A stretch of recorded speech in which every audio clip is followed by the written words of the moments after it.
Hey guys, it's me. Shut up, Tyler. But guess what, guys? I was just thinking about something the other day where I was going to Six Flags with my friends, and when I was a kid, I used to go there a lot with my mom and my sister. We would go there during summer break, and I remember going down the highway. Is that usually at the end of the day, after us going to the park for all night, that we usually would stop at dinner, and usually we had these things called a highway Oasis. And I remember thinking to myself, man, this was really cool. For those that maybe don't know, an Oasis, at least with what Illinois has, is a stop that you can see over the highway where you have gas stations and stuff too. Typically common road trips and stuff too. They have like exteriors too, like restaurants and stuff, and bathrooms as well as you can get gas.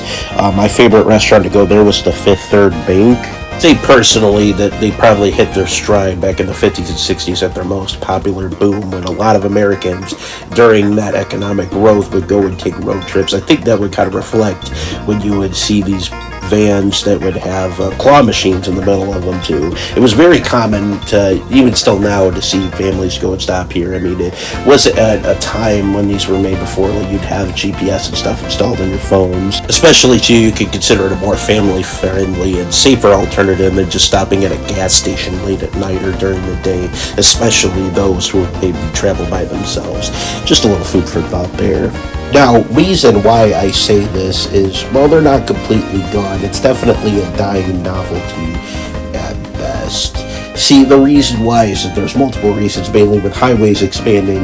That land that was being taken up by the Oasises is now getting converted into it, though, which there's still Oasises around, especially the grander Chicagoland area. I believe that there's still 4 around as I'm making this video. But another thing that made these useful is that you can stop and get directions there, but you can pretty much do that with your phones now, too, so kind of another moot point with seeing an Oasis. But why don't we take a detour on this trip?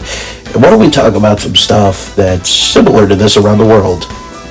Something similar, you could argue, is like road stops that you would see on the side of the road, maybe like national parks and stuff like that too. I mean, let's face it, you gotta get gas and stuff too, and food if you're gonna be out on the road traveling around. Just kind of like as an example too, but I know that there's a lot of like motorways and stops that would be pretty much common like around the world too. Like I know that there's motorway service areas that are around in the UK and Ireland, or you could even say truck stops too. That's kind of similar. How about somewhere in Japan where they have service areas that you can stop and like park and basically have like roadside station too. Germany has these things called the Rastplatz and the Autohof, which is basically kind of something similar to this as well, but you know, their takes on it. But yeah, I do kind of miss these though. It's nice to have like a little checkpoint, if you will, during a big trip and stuff too. But something I was just kind of reminiscing on a little bit. But thank you guys for watching. Okay, bye-bye.